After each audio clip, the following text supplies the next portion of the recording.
A student of class 11, Arpita, is visibly worried, closely monitoring the developments regarding allegations of sexual harassment leveled against teachers. Recently, several students from a top school in Chennai turned the spotlight on an alleged sexual predator, a 59-year-old male teacher who was arrested under the Protection of Children from Sexual Offences Act, POCSO, following a massive social media uproar.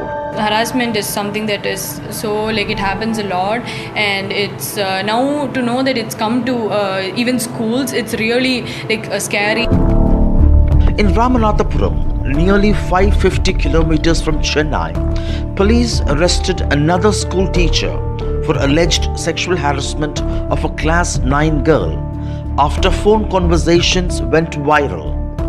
The accused was heard asking the child for sexual favors. In the backdrop of these cases, schools have begun tightening their systems.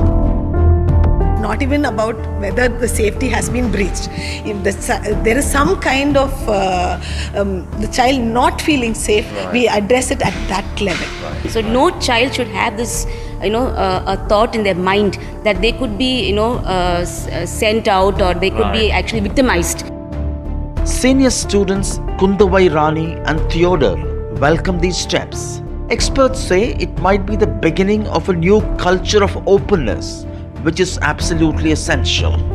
Because now that it's happened and a word is out, everybody knows what will happen, and if it happens, they can complain about it and steps can be taken. Classes are being recorded, principal is calling us and asking any problems are there. On June 21st, Tamil Nadu government's School Education Department released guidelines for all schools on student safety, along with a protocol for online classes.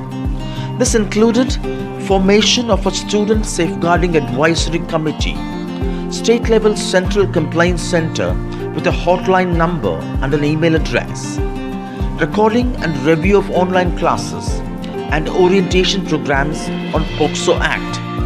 The recent spike in online sexual exploitation and abuse of children owing to increased screen time and online coaching has raised concerns, underscoring the need for deterrence to protect children.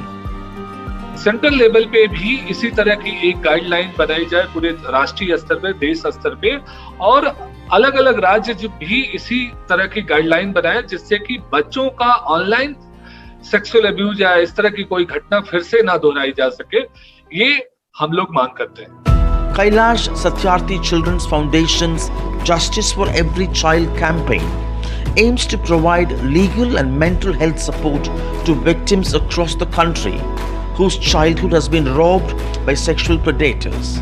Extend a helping hand and join the campaign to ensure child victims of rape and sexual abuse receive the much needed support as they fight for justice.